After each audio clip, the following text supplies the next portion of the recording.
Pour que la trame soit correctement acheminée depuis la source vers la destination, la couche liaison de données ajoute une adresse pour identifier le récepteur.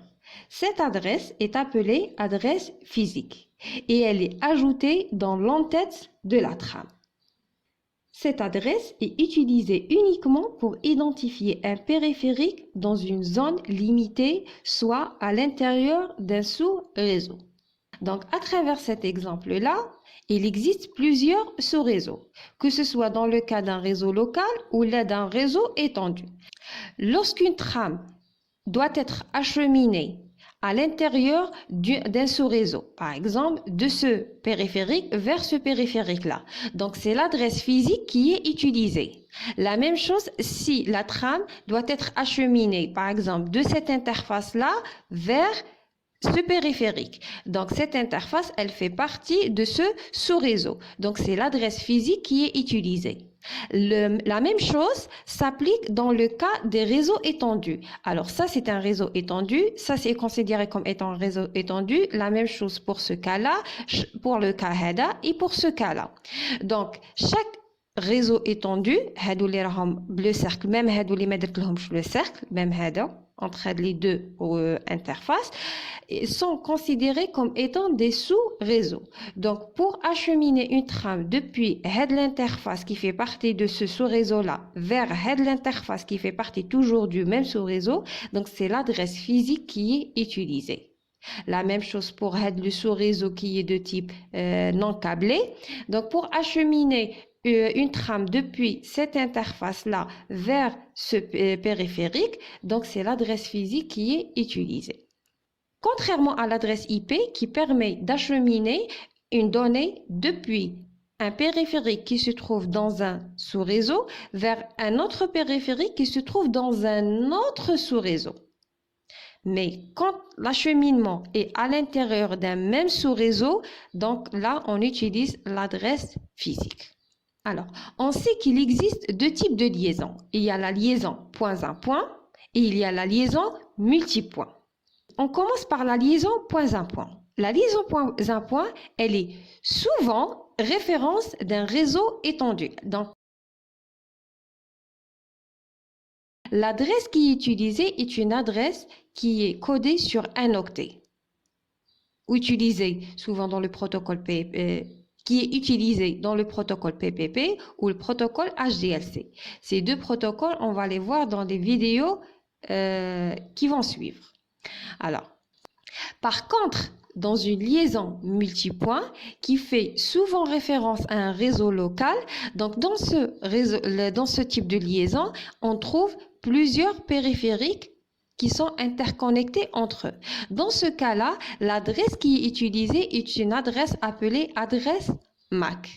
C'est pour cela que dans les premiers cours, on a bien spécifié que l'adresse MAC est une adresse physique, mais une adresse physique ne veut pas toujours dire qu'il s'agit d'une adresse MAC. L'adresse MAC est une adresse physique qui est utilisée dans les réseaux locaux, dans diverses technologies. La technologie Ethernet, qui par exemple dans les salles de TP, c'est-à-dire réseau local filaire, la technologie Wi-Fi dans le cas d'un réseau local sans fil, Bluetooth dans le cas d'une liaison entre par exemple votre PC et votre téléphone portable, la technologie token ring, etc. Donc dans ces cas-là, c'est l'adresse MAC qui est utilisée. Alors, j'ai dit que la liaison point à point, elle fait référence souvent à un réseau étendu. Ça ne veut pas dire que dans un réseau local, on ne va pas trouver une liaison point à point. On peut trouver une liaison point à point dans un réseau local. Et dans ce cas-là, c'est toujours l'adresse MAC qui est utilisée. Par contre, l'adresse sur un octet, elle est utilisée dans des réseaux étendus. Alors, l'adresse MAC est un identifiant qui permet d'identifier la machine de manière unique. Elle est stockée, bien sûr, dans la carte réseau.